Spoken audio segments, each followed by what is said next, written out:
welcome Jamie McDonald from Campbell Scientific. You guys won the Best Weather Alteration Technology Award. Great award to win. Thank you for being here, Jamie. How do you feel about winning? Thanks, Tom, and thanks very much for having us. How do we feel? Well, great. I think we were really, really positively surprised, I would say, to have won this. Of course, we know that we do good stuff, but it's great to be recognised by Verizion and by the industry for the work that we're doing, and particularly for the case that we won it for, right? So I work with the Rwanda Met Department on the first ever SOF-funded project for GBON compliant stations. So yeah, it's great. We're really, really happy to have won it, and excited to have this chat with you today. Brilliant. I've known Campbell for a long time. I'd imagine probably 20 years or so now. The CR1000 data logger was, I think that's still going as well. It shows the, how do I describe it? It shows the prowess of the company that you can still have stuff going that long in the future. So I've always felt that Campbell Scientific is a stalwart of the industry. It's great to have you coming to our events, which is fantastic. It's great that you won an award. I mean, just so that we're aware of like how the awards were done, we've got judges that come from the industry, but obviously not private sector. We've got public sector, we've got international organizations, we've got donors, etc. And people from these specific sectors will or did, sorry, look at the different options that are available for the different things that were written in. And then what we did was we then did a shortlist, and then from that it was chosen as to who would win. So it was quite a long and arduous process. But after all of that, you guys won the award, which is, it's fantastic, and I would say well done again. So, Jamie, I've got a question for you. Campbell Go Scientific ahead. celebrated its 50th birthday last year, I believe. Is that right? That is right. Yeah, time flies. So it does indeed.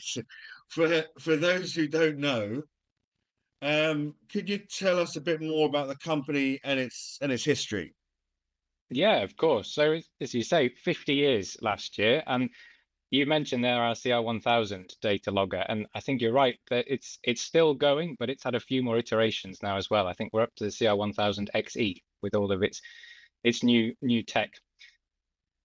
Data loggers are probably what people know us best for, and we've been one of the best data logger providers in the industry for the last 50 years. But actually, I think most people don't know that our first offering was actually a path averaging laser anemometer.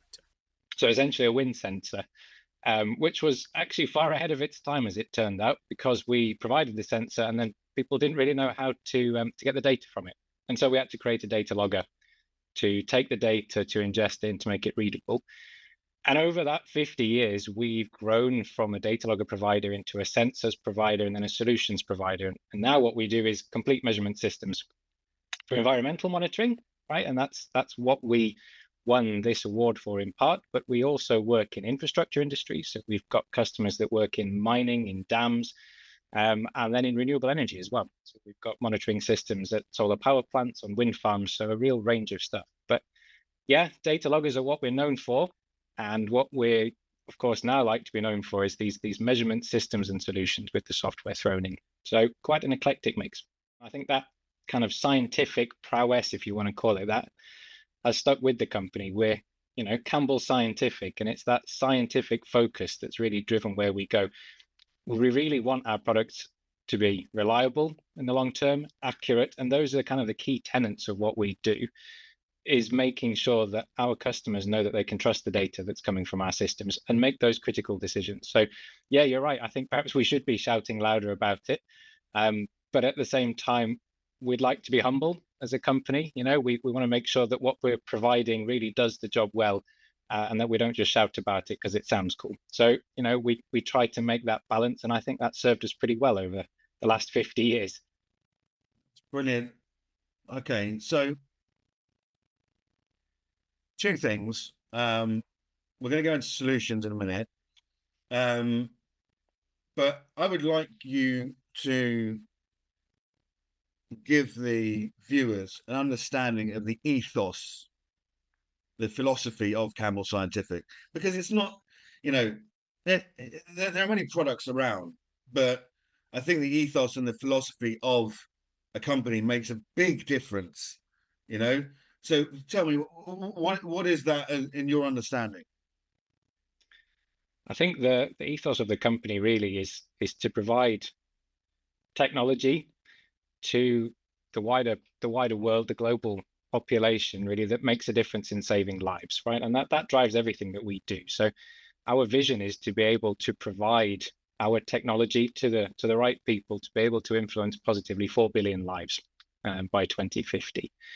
And what we mean by that is, well, okay, we might be providing sensors and data loggers, but we're providing them to the people that are putting in weather stations in the world that are used for early warning systems, for example, so that they're able to use that data to provide early warnings to populations before a disaster strikes, before hot weather comes in and destroys crops, for example. So what we really want to do is make sure that we are a force for good in the world. And that's what drives everything that we do. It's what drives our product development, and it's what drives the customers that we work with. We want to make that positive difference. And I think you can see that both in what we do and the way that we work with our customers, but also speaking as someone that works there in the business, it drives what we do internally as well, right? We know every meeting you go to, every discussion we have, there in the back of your mind is, what I'm doing today is making a difference. And I think that's something that a lot of people want in their job, certainly what I look for. But I think it's also what our customers can see is that we really care about what we're doing. We're dedicated to that ethos, and we want to make this difference to the world. Right. So when it comes to solutions, Yeah, why have you made that strategic move over the last? I mean, when were there solutions in like about 15 years ago that you started moving into that? Yeah. yeah, I think that's probably Um, fair to say. yeah. Why did you move into that? Like strategically, like what was your thinking from ultrasonic anemometers to data loggers to weather stations to full-blown solutions? Like what it's I mean, it's it's quite normal, I think, to move in that direction. But Yeah. what was the vision for Campbell Scientific to get into solutions at the time that it did? Yeah, that's a good question. I have to say I wasn't in the business at the time when that decision was made, but um, from my understanding, and certainly where we are today, we have that expertise in house. We started making sensors early on, as we said with the anemometer. We had that data logger phase, and then we started building our own sensors again. And I think it was really driven by that desire to be able to provide the best quality instrumentation out there from a scientific rigor perspective, to make sure that that data was having the right impact. And so, we had the data logger core was the best in the industry, and you could argue, and we certainly do, that it still is, coupled with then these high quality sensors. And then in recent years, the software as well, we realized that actually we can provide a full package to our customers that more often than not answers the questions that they want to ask. I think the other great thing about the solutions that we've done, and this was certainly a strategic decision, is that we've always been what we call open architecture. So yeah, we make really good sensors, but we know that each of our customers is different. So if they've got a weather station that they need to site somewhere challenging, and they go, you know what, we've got really, really strict requirements for this sensor, and it happens to be that another company can provide one that fits all of those requirements that we can't, that's not a problem. We can integrate that third-party sensor into the system, can hook it up to the data logger, have the data shown in the software. So we're really flexible in that sense. And I think that's sort of been the key tenet of that strategy is we can offer solutions to people that fit their needs. And we want to be the company that can fit the needs of our customer, not the other way around. So that certainly helped drive that shift. What I wanted to ask was, you talked about this before, Rwanda. What are you guys doing there at the moment? Quite a lot, I think, is the simple answer, Tom. And Rwanda is a really exciting place for us at the moment, because we're helping them to upgrade their surface observation networks in line with the soft funding that they've received through the World Meteorological Organization. And this is great, right, for them, because it's an opportunity to upgrade to the latest technology, but to get the kind of measurement data that they really want to be able to talk about, as we said earlier, early warnings, to make sure that their population is doing as well as it can be with the weather that's out there. And for us, this is an opportunity to help them train their staff. So this is something we've really enjoyed doing, and I think they have as well. We've been working with them really closely to give them the skills to be able to maintain the stations better in the future, to make sure that they last for longer, and to get the most data out of it. And there's some fantastic videos that our team there in Africa took of those training sessions, and you can really see how excited people are working with the tech, and then particularly when they install it at a weather station later, that it all works, right? And that really gives us a boost as well, is that we can see that what we've done our job here. These guys know what they're doing now, and they'll know what to do for decades to come. So our work there has been really important, at least in our minds, and we're really happy to see them progressing. And it's something that we're trying to replicate around the world. We've had similar projects that have not been part of the GBON SOF initiative in other countries in Africa, in Malawi, Zambia, Zimbabwe, and our teams out in the Pacific region are doing similar. Same in the Caribbean. So we're really kind of getting stuck in here and helping these teams to get more out of their data, more out of the equipment, and that's kind of what makes us tick. We've got a team in South Africa who are fantastic and really, really friendly guys. And I think they love just going out to meet these customers and making sure that by the end of the day, we kind of don't need to help them all that much anymore. They know what they're doing. They'll come to us for a chat if they like, but we've given them the skills to go forward and make sure that their systems are running for decades to come. Fantastic. So I think we need to track back just a bit. Yeah. What is SOF for our listeners that don't know what SOF is? Yeah, that's an excellent question. And I know I get a bit stuck in these terms, so I work with them fairly often. But SOF is the Systemic Observations Financing Facility. So this is part of this GBON, the Global Basic Observing Network initiative that the World Meteorological Organization has implemented in the last couple of years.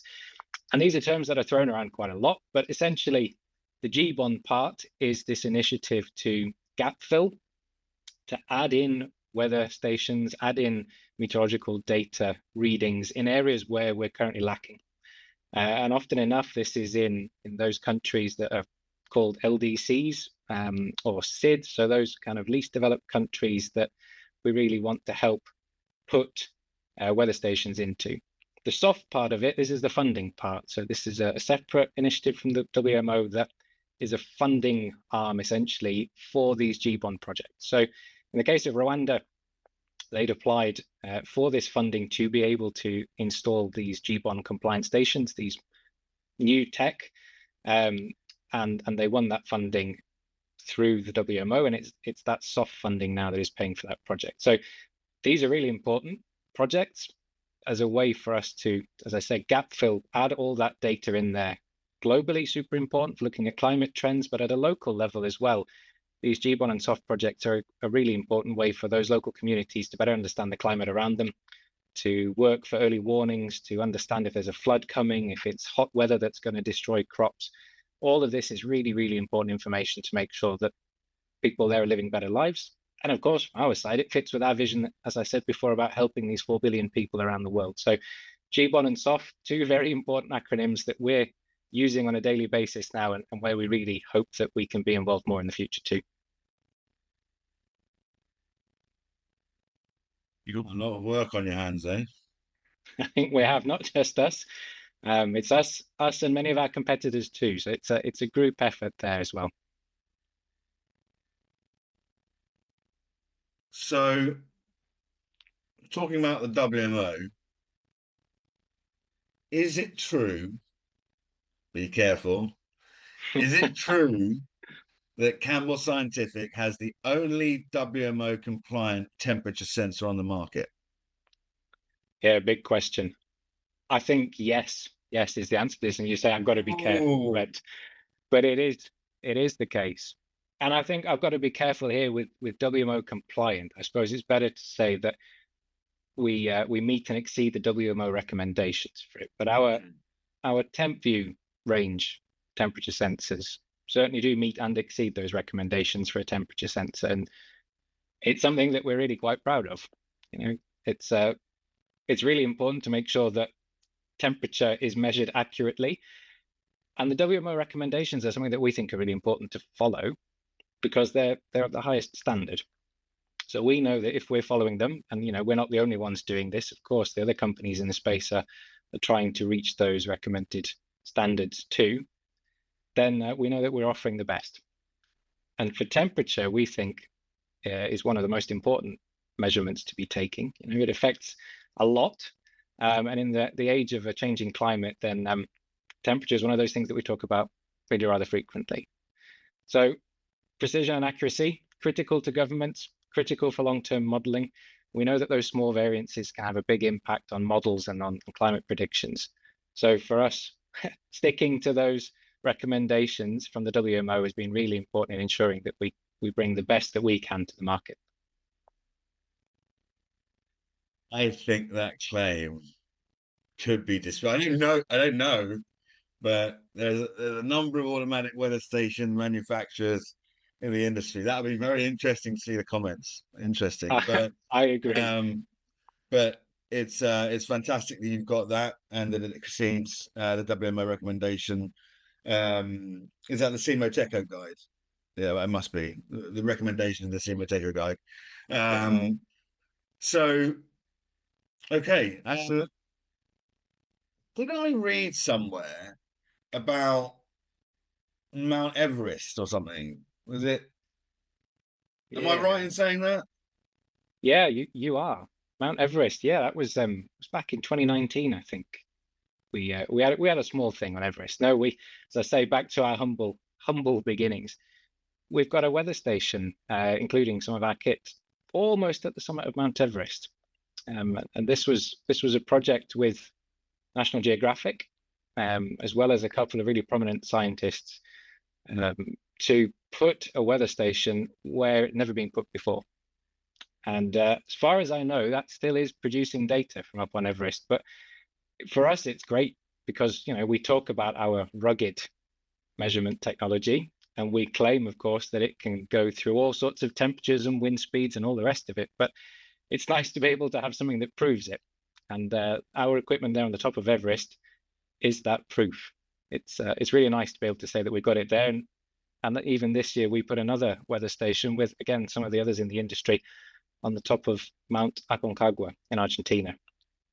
So again, really high, I think just under 7,000 meters, with really high wind speeds battering all the equipment up there, and everything still functions. So I think a testament to our team that the stuff that they're building and developing can actually work in the environments that we say that they can. Do you use tripods? We do use tripods, yeah, and I have a feeling you're hinting at a story here that's probably worth telling. People think with an automatic weather station, the most important bits are the sensors and the data loggers and the power supply, and that's all very true. But without something to mount all this on, you're not going to get very far. And for that Everest project, we worked with the team that was going to carry all the equipment up there to develop a tripod specifically for that project. It was lightweight, really strong and durable. And the story that we heard coming back was, well, in those wind speeds, the rock that the tripod was attached to broke, but the tripod itself stayed in one piece.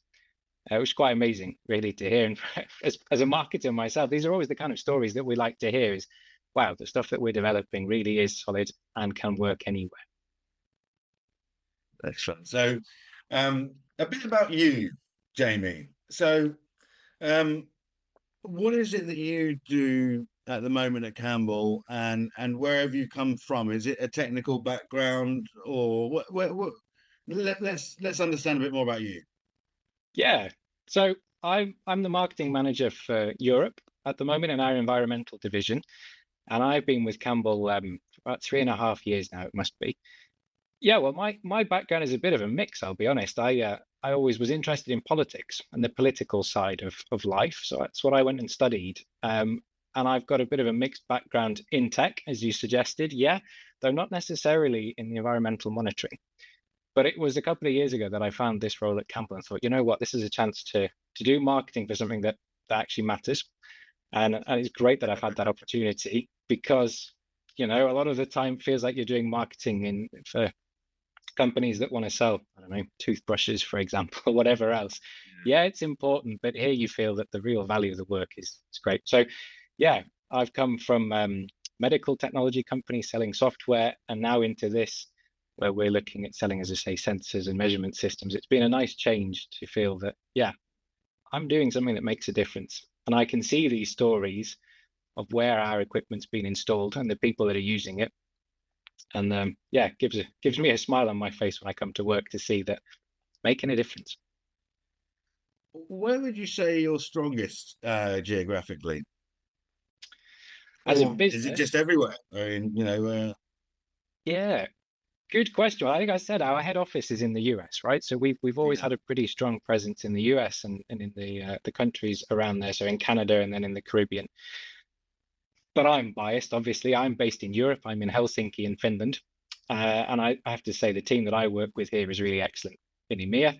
We've got a very strong team focusing on Europe. And then, as I mentioned, we've got a great team in South Africa that's got some really good contacts and relationships across the whole of Africa and some great projects behind them as well. So I guess I'll have to say everywhere. yeah, yeah. Sounds like it, definitely. So, well, I think we're probably there in terms of the interview. I think that you have represented your company very well, and Campbell is, as I said at the beginning, a stalwart of the industry, and I hope this continues, and I hope it continues for as long as we're all still around. Um, and and yeah, well done for winning the award, and I hope it does you justice, and I look forward to talking about more of Campbell's successes in the future. Thanks, Tom. Yeah, absolutely. And just to reiterate again how proud we are to have won that award. And you know, it's something that we really want to make sure that we push forward and show to everybody else because it's super important to us and we want to make the most of it. So thanks again for your support. Thank you for the interview. It's been a pleasure chatting with you. Excellent. All right. Take care, Jamie.